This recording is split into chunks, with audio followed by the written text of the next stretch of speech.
Halo, nama saya Muhammad Arik Zulfi, dengan NIM 12311616786 jurusan Bimbingan dan Konseling Pendidikan Islam. Di sini saya akan menjelaskan tentang bahaya dari self-injury. Pernahkah Anda merasa begitu tertekan, marah, atau sedih hingga sulit mengungkapkannya dengan kata-kata? Terkadang, dalam keputusasaannya mendalam, sebagian orang mungkin mencari cara untuk meredakan rasa sakit emosional yang intens. Salah satu cara yang bisa muncul adalah melalui self-injury atau melukai diri sendiri. Apa itu self-injury? Self-injury bukanlah upaya bunuh diri, meskipun bisa meningkatkan risiko itu. Ini adalah perilaku di mana seseorang sengaja melukai tubuhnya sendiri sebagai cara untuk mengatasi rasa sakit emosional yang luar biasa. Bentuknya beragam, seperti menggores, memukul, membakar diri, atau cara lain yang menyebabkan kerusakan fisik. Penting untuk diingat, ini bukan mencari perhatian, melainkan upaya putus asa untuk mengelola emosi yang tak tertahankan. Mengapa seseorang melakukan self-injury? Ada banyak alasan mengapa seseorang mungkin melakukan self-injury. Ini seringkali menjadi cara untuk meredakan ketegangan emosional. Rasa sakit fisik bisa mengalihkan perhatian dari penderitaan emosional yang lebih dalam, memberikan kelegaan sesaat. Merasa hidup. Ketika merasa mati rasa atau terputus dari realitas, rasa sakit fisik bisa membuat seseorang merasa lebih nyata. Self-injury dalam perspektif psikologi. Dari sudut pandang psikologi, self-injury dikategorikan sebagai mekanisme coping maladaptif. Artinya, tindakan ini dilakukan untuk mengatasi tekanan psikologis, tetapi dengan cara yang merusak. Beberapa teori yang menjelaskan perilaku ini antara lain. 1. Teori pengaturan emosi. Self-injury dianggap sebagai upaya untuk mengatur emosi negatif seperti rasa marah, kesedihan, kecemasan, dan frustrasi. Luka fisik memberikan rasa lega sementara karena tubuh melepaskan endorfin, hormon yang menimbulkan rasa tenang. 2. Teori belajar sosial, social learning theory. Menurut Bandura, seseorang dapat meniru perilaku dari lingkungan sekitar.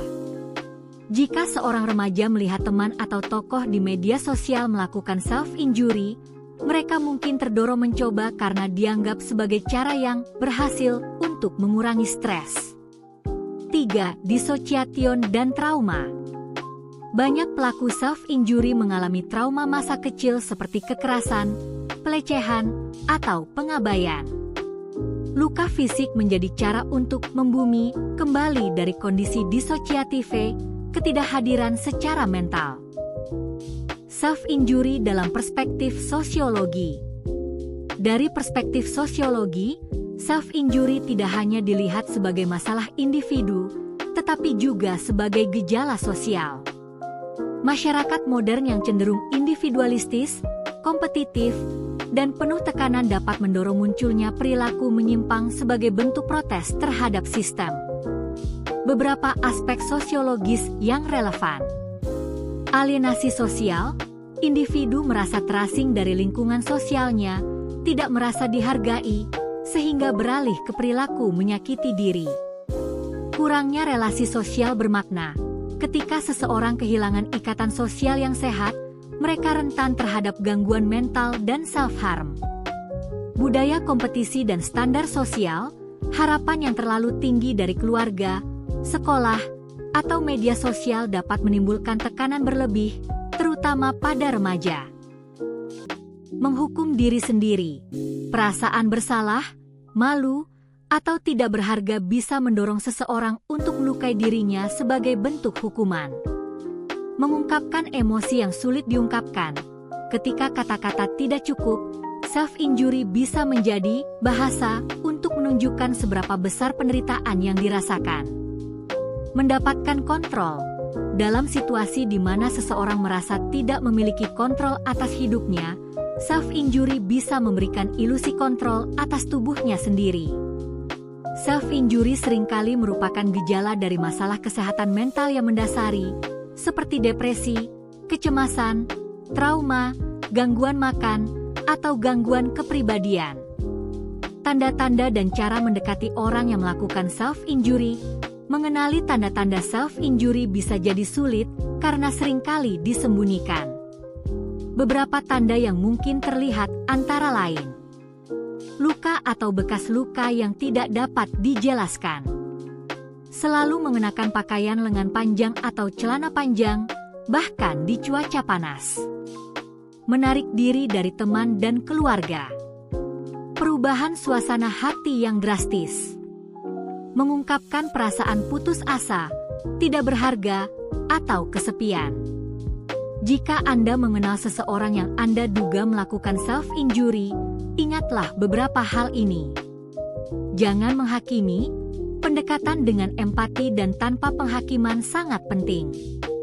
Dengarkan, beri mereka ruang untuk berbicara tentang apa yang mereka rasakan tanpa memaksakan solusi. Validasi perasaan mereka, katakan, "Aku mengerti ini pasti sulit bagimu," daripada "Kenapa kamu melakukan ini?" Dorong mereka mencari bantuan profesional. Ini adalah langkah paling krusial. Tawarkan untuk menemani mereka. Cara mengatasi dan mencari bantuan. Ada banyak strategi sehat yang bisa Anda coba untuk mengatasi dorongan melukai diri, seperti mencari distraksi, melakukan hobi, mendengarkan musik, menonton film, atau melakukan aktivitas yang Anda nikmati. Mengekspresikan emosi, menulis jurnal, menggambar, melukis, atau berbicara dengan seseorang yang Anda percaya. Mencari cara untuk melepaskan ketegangan fisik, berolahraga, meremas bola stres, atau menarik napas dalam-dalam. Menggunakan teknik grounding, fokus pada panca indera Anda untuk kembali ke momen sekarang.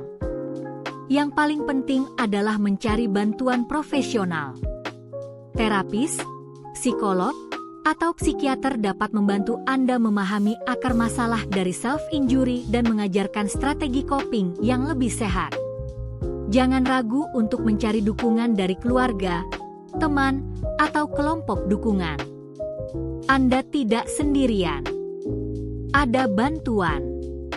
Self-injury adalah respons terhadap rasa sakit yang dalam, bukan sebuah kelemahan. Dengan dukungan yang tepat, pemulihan adalah mungkin. Ingatlah, Anda berharga, dan Anda pantas mendapatkan kehidupan yang bebas dari rasa sakit ini. Jika Anda atau seseorang yang Anda kenal membutuhkan bantuan, jangan ragu untuk menghubungi profesional kesehatan mental atau hotline krisis yang tersedia.